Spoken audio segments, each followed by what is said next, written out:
Olá, caríssimo telespectador da Rede Século XXI, obrigado pela sua audiência. Está começando mais um programa Eclésia, o nosso compromisso semanal nas noites de terça-feira, das terças-feiras. Obrigado por você ter permanecido conosco, por você ser nosso assíduo telespectador, com o seu celular, com o seu computador, com o seu televisor. Programa Eclésia, desde outubro do ano passado. E já estamos em outubro de 2024. Estamos sempre refletindo um aspecto da pessoa, do agir, do ensinamento de nosso Senhor e Salvador Jesus Cristo. E hoje o argumento é relevante. A bondade de Cristo. Cristo o bom. Cristo o bondoso. Bondade. Uma virtude que, porque é de Cristo, precisa ser compreendida porque Cristo nos quer bons. Porque a bondade é um elemento característico do cristão. Quem pode dizer qual foi a pessoa que chamou Jesus de bom? Bom mestre, que devo fazer para ganhar a vida eterna? Um jovem, rico, cujo nome nós não sabemos. Cheio de boa vontade, reto, ele procura nosso Senhor porque quer dissipar essa dúvida. Está realmente interessado em ir para o céu e tem observado muita coisa ao longo de sua vida. Ele vinha observando alguns mandamentos da lei de Deus. Observe esses mandamentos. Quais? Jesus cita, não todos, cita alguns. Jesus é chamado de bom. E não apenas é chamado, mas de fato ele deu sinais de bondade. Mas quando é que uma pessoa é boa com você? Me diga, cuidado com a resposta.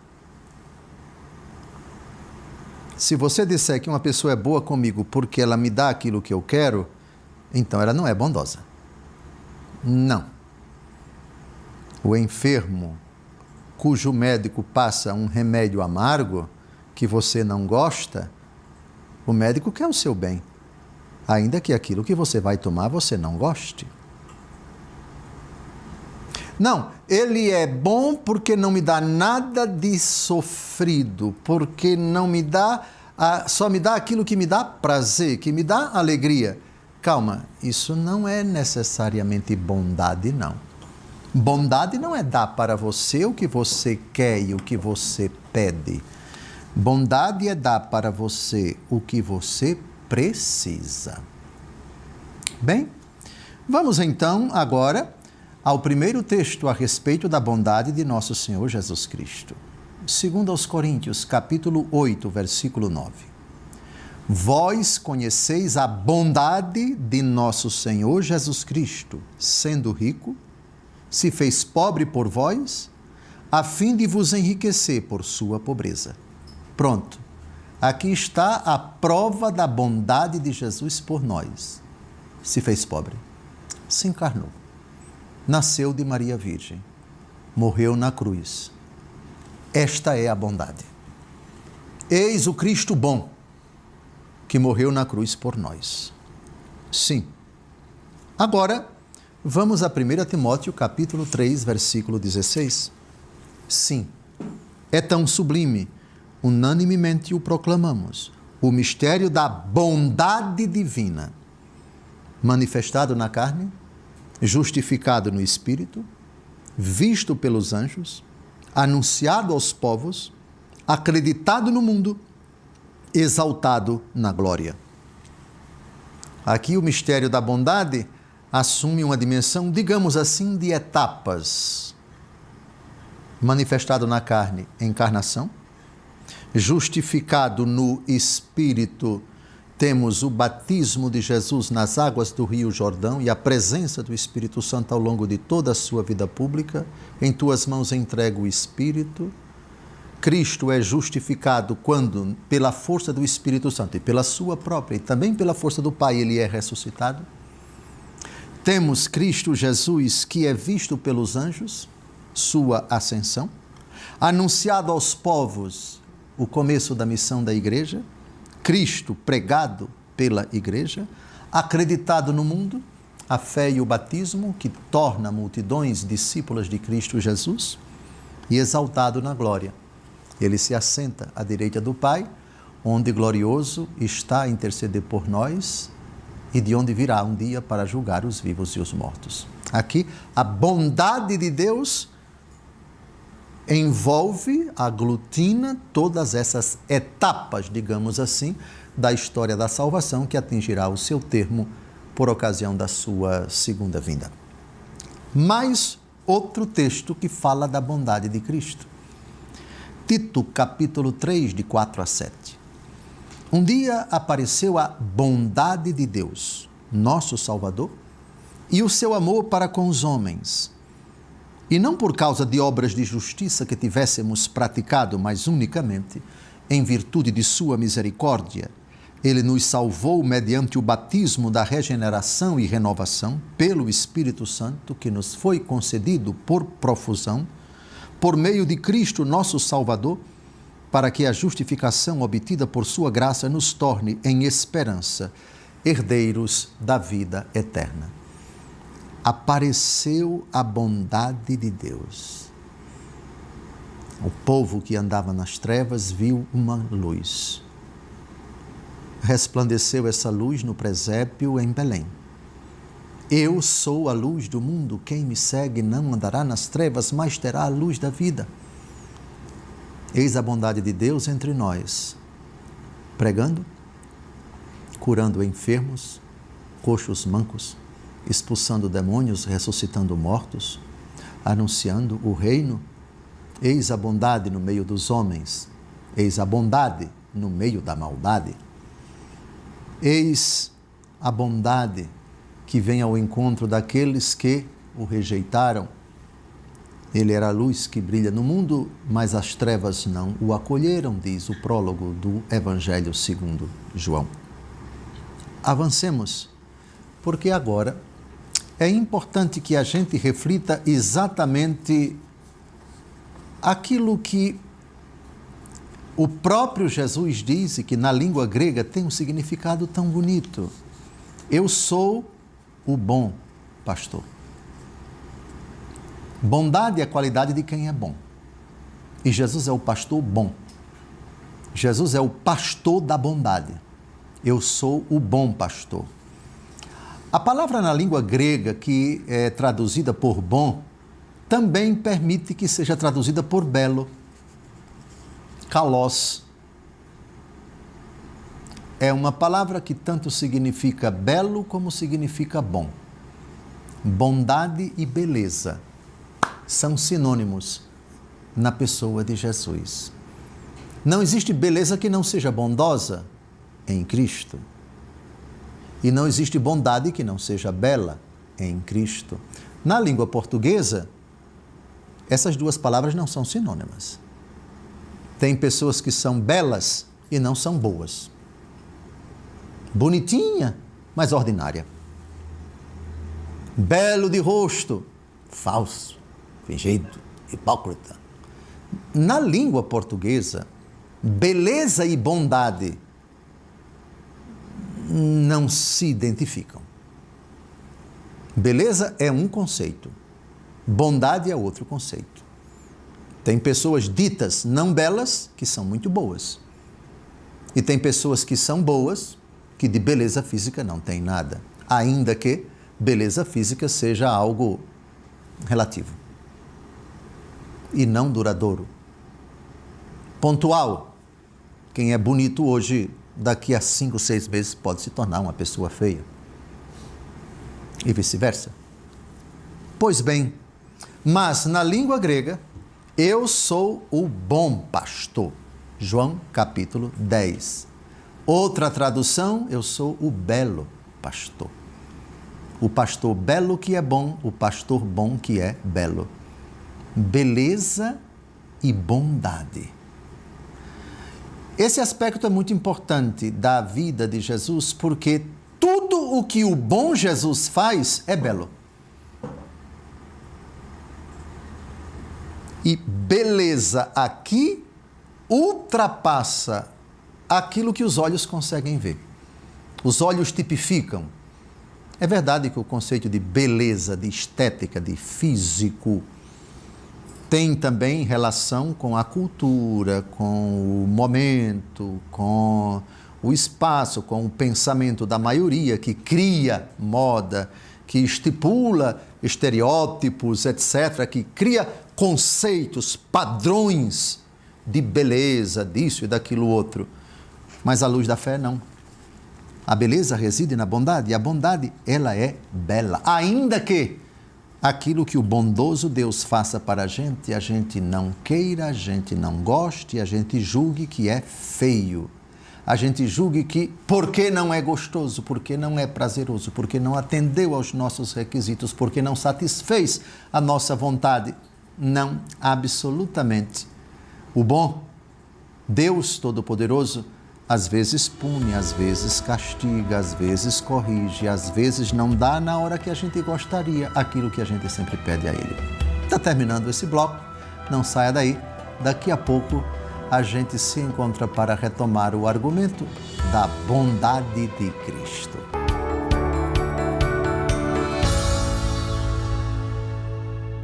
Olá, caríssimo telespectador da Rede Século XXI, obrigado por ter permanecido conosco depois desse breve intervalo.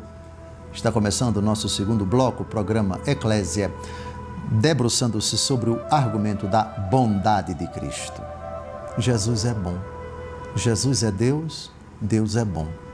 Bom mestre, que devo fazer para ganhar a vida eterna? Disse o jovem a Jesus. Por que me chamas bom? Só Deus é bom. Ao fazer essa pergunta e ao dar essa resposta, Jesus não está dizendo que não é Deus, de forma alguma. Ele está pedagogicamente ajudando o jovem a enxergar em Jesus algo além de mestre. Ele chamou Jesus de mestre, e Jesus é. Mas Jesus não é apenas mestre, Jesus é mais do que mestre. Jesus é Deus, e Deus é bom. O qualificativo por excelência, bom, é aplicado estritamente a Deus. Jesus disse, só Deus é bom. A bondade das criaturas decorre da bondade do Criador. Tanto é que no livro do Gênesis, remeto você, não vou citar esses versículos todos, mas no capítulo 1 do livro do Gênesis, vejam a primeira vez que a palavra bom aparece na Bíblia. Adivinhem onde? No relato da criação. Gênesis capítulo 1, versículo 10. E Deus viu que isso era bom. Versículo 12, depois que Deus cria mais alguma coisa. E Deus viu que isso era bom. Versículo 18, tudo em Gênesis capítulo 1. E Deus viu que isso era bom. Versículo 21, e Deus viu que isso era bom. Versículo 25, e Deus viu que isso era bom. E no final, depois que Deus Todo-Poderoso completa a sua obra com o homem, sabem o que é que aparece?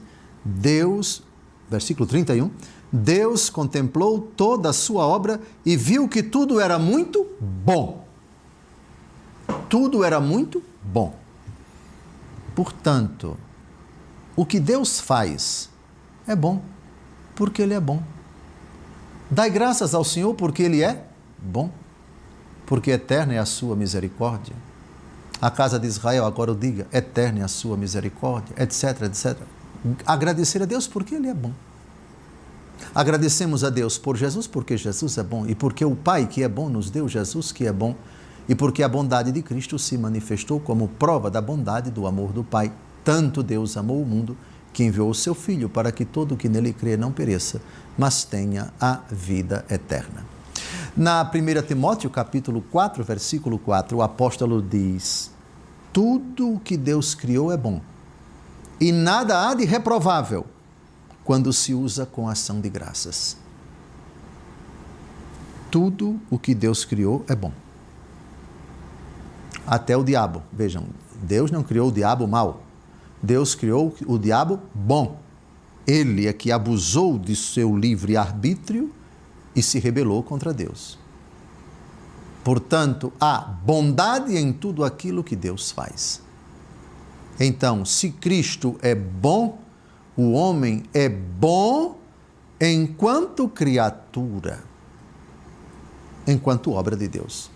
É verdade que ele já nasce privado da graça de Deus. Todos pecaram, estão privados da glória de Deus.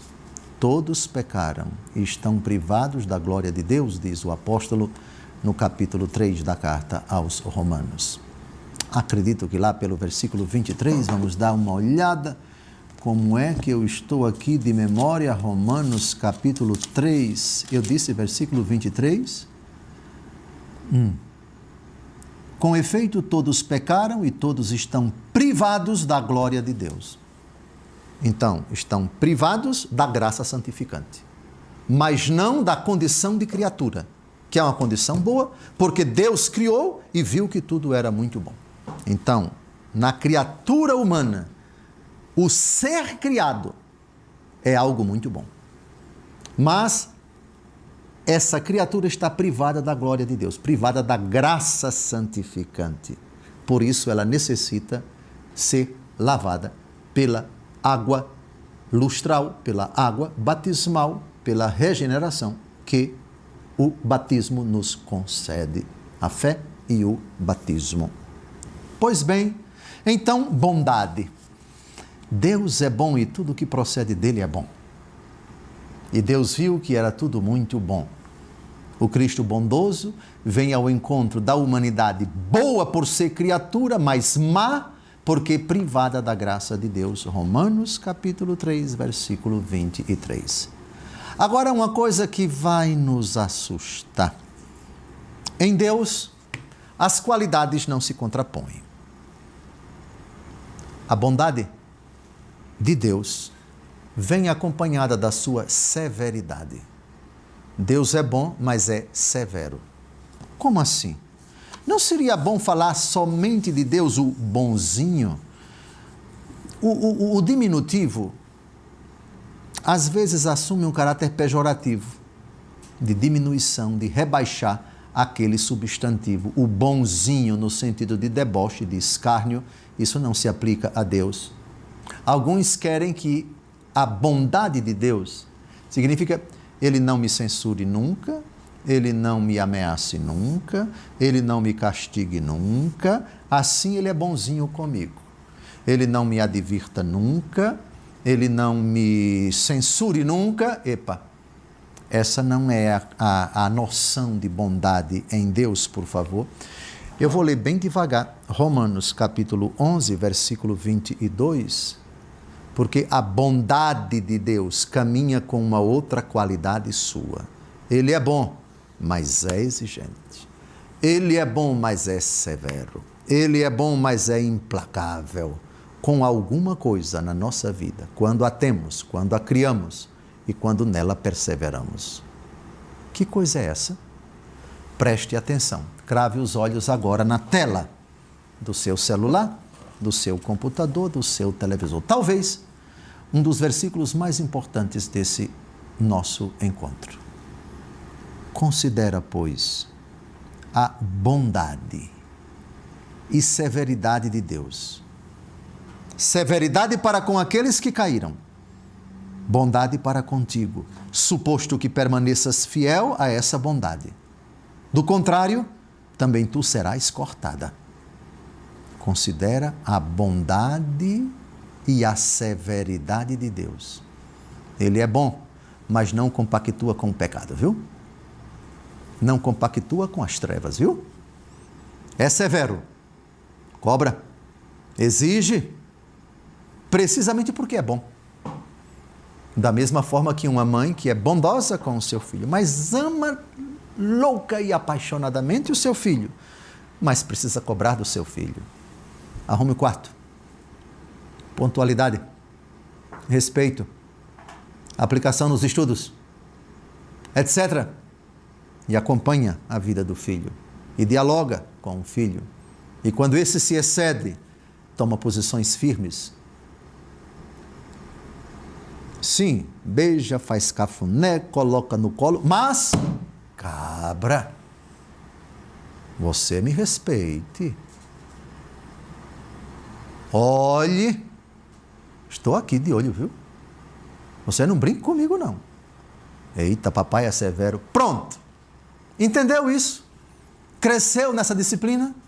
Acabou de entender que bondade precisa vir acompanhada da severidade. Senão, é negligência. Senão, é paternalismo. Ah, meu pai é bonzinho comigo, dá tudo o que eu quero. E aí, velho? Dá o carro, dá o cartão de crédito. Vou para onde eu quero, chega a hora que eu quero, não lhe devo respeito, não lhe devo satisfação, etc. Mas meu pai é bom demais. Conversa. Você está criando uma jararaca. Você está criando um carcará. Com essa sua bondade que permite tudo, que admite tudo, que rédeas soltas, etc. Alto lá. Essa não é a bondade bíblica, não. Vamos de novo. Romanos 11, 22. Considera, pois, a bondade e a severidade de Deus. Severidade para com aqueles que caíram, bondade para contigo, suposto que permaneças fiel a essa bondade. Do contrário, também tu serás cortada. Quando a gente situa bem, então, a bondade de Cristo, a gente percebe que esse tema não é adocicado, não é tema xarope. A bondade, às vezes, precisa ser severa. Eu sou bom com você, por isso mesmo que eu vou lhe dar um castigo, um corretivo, diz o pai para o filho, porque ele quer o bem do filho. Nessa hora, se eu não privá-lo disso, se eu não lhe der esse corretivo, se eu não aplicar um castigo, se eu não lhe der uma punição, ele não vai se corrigir. Bondade e severidade.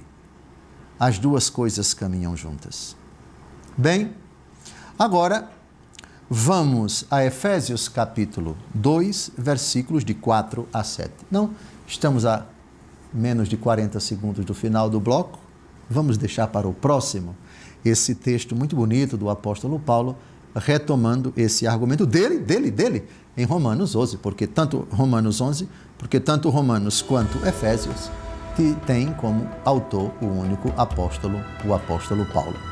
Não saia daí, e eu vou pedir a você com bondade e severidade, esteja diante da tela daqui a pouco. Daqui a um tiquinho, a gente volta. Até mais.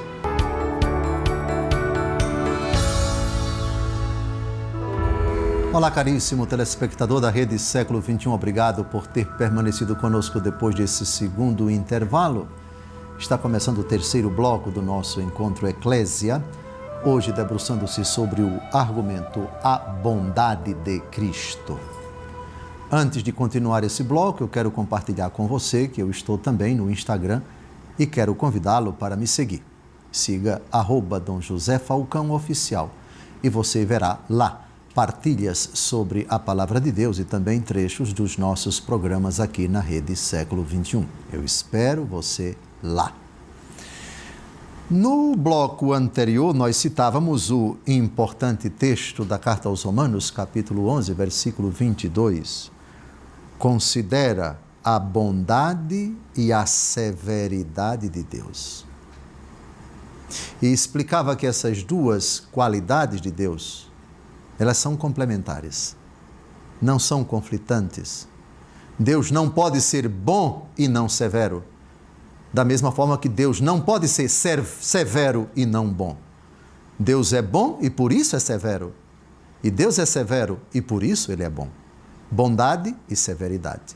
O tema vai ser retomado pelo próprio apóstolo Paulo, aqui citamos Romanos 11, 22. Vamos ao começo da carta aos Romanos, capítulo 2, versículos de 2 a 6. A bondade de Deus, a paciência de Deus, a longanimidade de Deus, a tolerância de Deus, é para que a gente se converta. Ele não quer condenar ninguém. Ele dá uma chance para a pessoa que está no pecado, que ela se arrependa.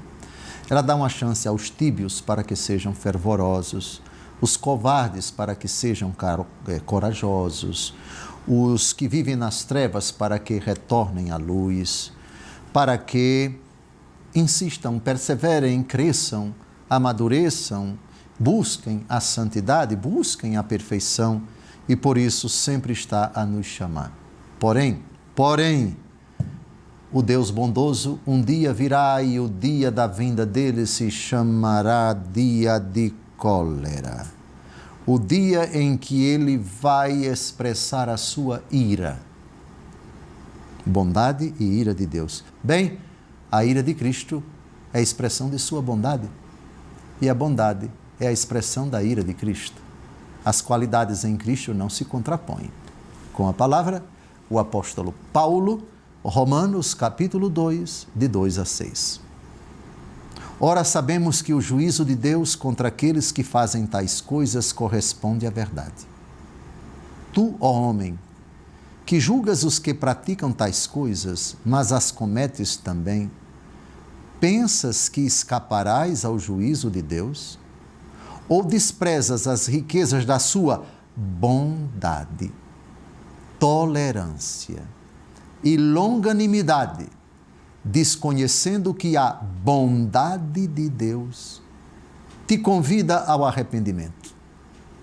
Mas pela tua obstinação e coração impenitente, vais acumulando ira contra ti para o dia da cólera e da revelação do justo juízo de Deus, que retribuirá a cada um segundo as suas obras. Vimos em Romanos 11, 22 que não se pode, na Bíblia, separar bondade de severidade. Romanos 11, 22. Agora, a novidade. Romanos 2.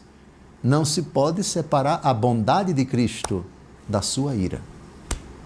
E o dia da cólera do Senhor está chegando. O dia da ira do Senhor está chegando. Bondoso, mas irado. Para quem tinha uma noção adocicada, idílica, romântica da bondade de Cristo, como se fosse um tolo, está errado, meu amigo. A bondade do Senhor agora tem paciência conosco. Venha, se converta. Não está rezando? Por favor, reze. Não está saindo das trevas? Pense em sair enquanto há tempo. Eu estou dando uma chance para você. Não quero. Eu insisto. Se você voltar, eu perdoarei o seu pecado. Eu infundirei o meu espírito em você. Não levarei mais em conta as trevas da sua vida, os males que você cometeu, a vida depravada que você experimentava. Essa fase da sua vida será cancelada, eu vou apagar os seus pecados. Não quero. Tá bem. Eternos não somos. Não. Temos hora marcada para deixar esta vida. E quando isso acontecer? Meu filho, a Escritura diz, não acumule ira contra você, porque vai chegar o dia da cólera. Não, mas ele é bondoso. Certo, mas é justo também.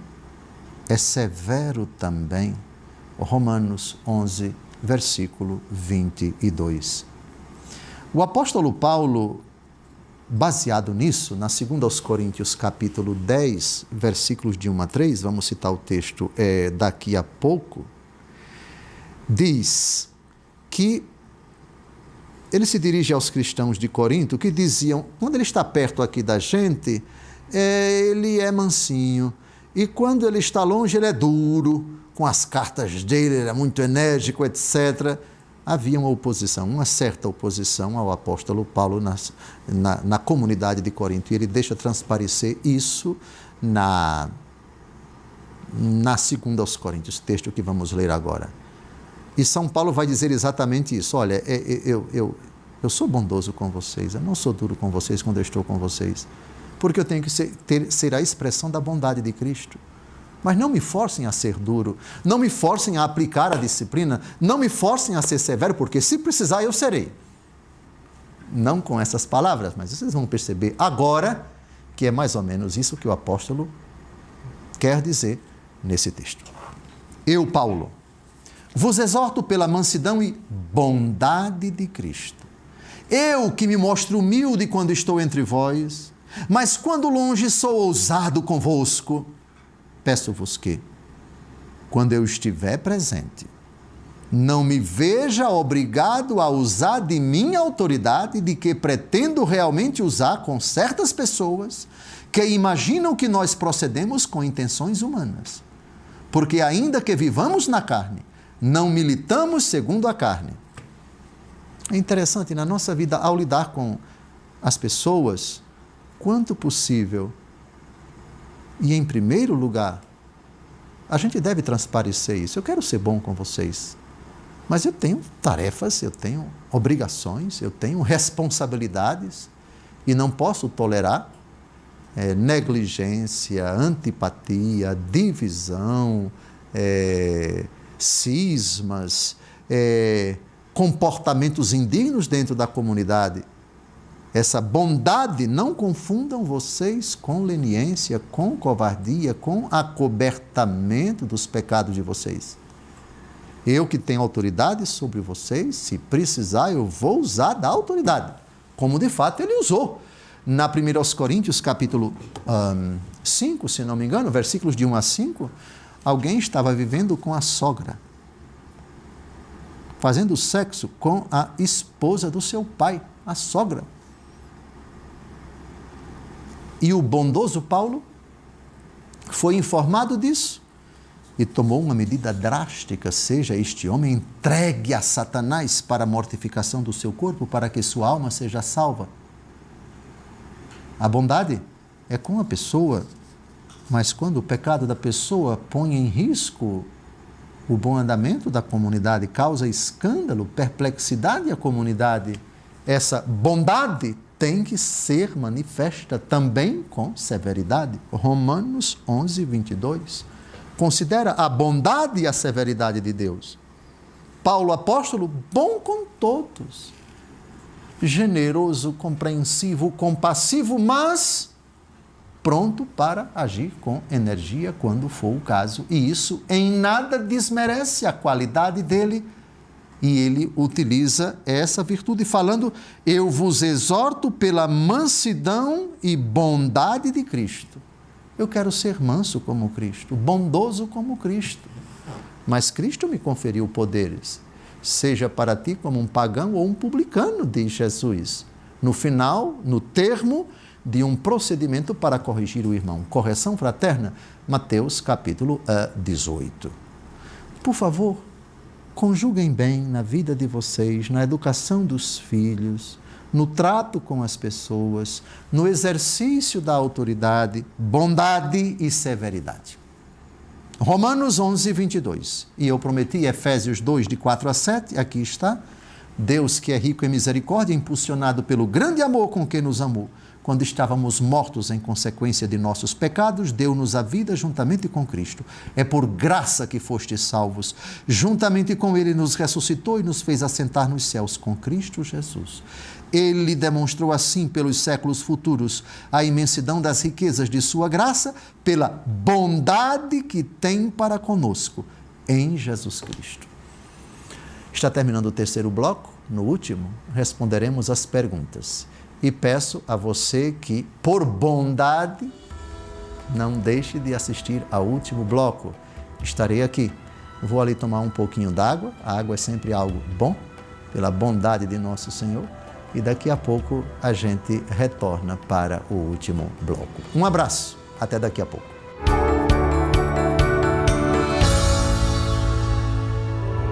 Olá, caríssimo telespectador da Rede Século XXI, obrigado por ter permanecido conosco depois desse terceiro intervalo. Está começando o nosso último bloco de número 4, programa Eclésia, debruçando-se sobre o argumento A Bondade de Cristo. Eu quero agora agradecer a você que é sócio da Associação do Senhor Jesus, você que é fiel em sua doação e também em suas orações. Você, meu filho, minha filha, é o grande responsável, é a grande responsável por este programa estar no ar. Você é o grande patrocinador da Rede Século XXI que leva a todos, pela TV e pela internet e para todo o mundo, este sinal que espalha a palavra de Deus. Se você ainda não assumiu esta missão, junte-se a nós.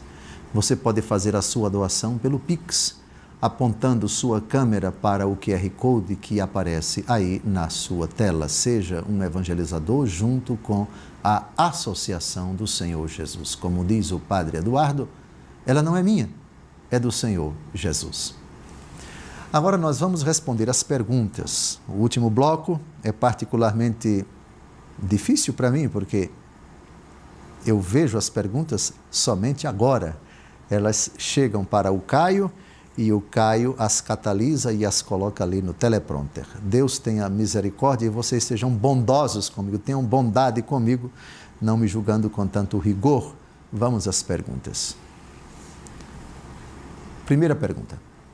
É a bondade de Deus que nos permite sermos provados e tentados ou a falta dela? Deus é sempre bom, inclusive quando permite que sejamos tentados. No Pai Nosso, nosso Senhor Jesus Cristo não disse livrai-nos da tentação. Não, livrai-nos do mal. O mal está no último pedido do Pai Nosso. O penúltimo é não nos deixeis cair. Porque a tentação ela é oportuna, porque nos prova. Porque nos submete à prova. A primeira aos Coríntios, no capítulo 10, diz uma coisa muito importante. Não vos sobreveio tentação alguma que ultrapassasse as forças humanas. Deus é fiel. Não permitirá que sejais tentados além das vossas forças. Mas com a tentação, Ele vos dará os meios de suportá-la e sairdes dela. O próprio Jesus quis ser levado pelo Espírito Santo para o deserto, diz a narrativa da tentação de Cristo na versão de São Lucas, para ser tentado pelo demônio. Tentar é submeter à prova. Não, eu vou tentar o Enem. Isto é, eu vou me submeter à prova para ver se eu passo. Deus tenta no sentido de provar, sim. O diabo tenta para que a gente peque. Deus tenta para que a gente demonstre na prova, aqui está, que é forte, que resistiu, que amadureceu. Pega teu filho, leva-o para o Monte Moriá e lá o oferece para mim. Deus tentando, no bom sentido, Abraão. Abraão foi tentado por Deus, não no sentido do diabo, mas no sentido de provado. Jesus foi levado ao deserto para ser tentado, isto é, para se submeter à prova. Fulano está tentando conseguir um emprego, isto é, está se submetendo à prova para conseguir o emprego. É nesse sentido que a palavra tentação, quando vem de Deus, deve ser compreendida. Portanto, volte de novo à pergunta, meu filho, por favor. A pergunta é a bondade de Deus que nos permite sermos provados e tentados ou a falta dela.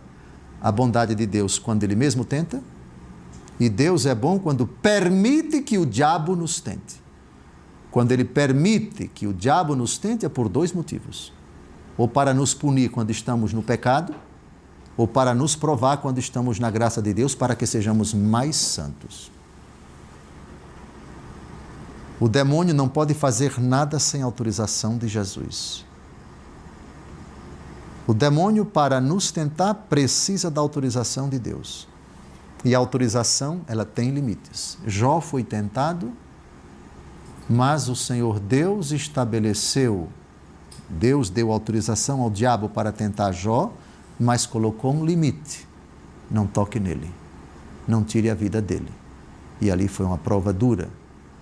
Quando Deus prova para que nós sejamos corrigidos ou então para que nós sejamos provados e submetidos à prova. Com a tentação, ele vos dará os meios de suportá-la e sairdes dela.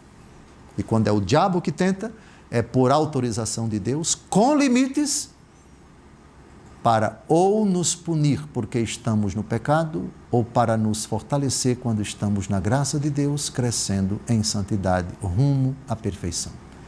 Segunda pergunta. Se a essência de Deus é amor, Ele em todas as suas ações não pode demonstrar outra coisa, certo? Correto. Dai graças ao Senhor porque Ele é bom. Tudo o que Deus faz, todas as suas ações traduzem sua bondade. Acho que eu citei o livro do Gênesis. E Deus viu que era bom, e Deus viu que era bom, e Deus viu que era bom. E no último dia, Deus viu que tudo o que Ele fez era muito bom. Então a resposta é sim. Se a essência de Deus é amor, Ele em todas as suas ações não pode demonstrar outra coisa.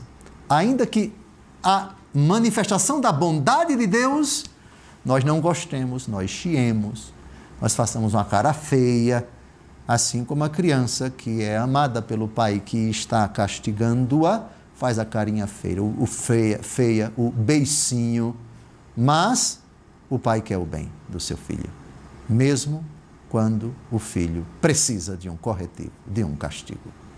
Terceira pergunta. Muitas vezes ficamos chateados por coisas que nos acontecem e não são boas. Que dica o Senhor nos daria para enxergar a bondade de Deus também nestes momentos?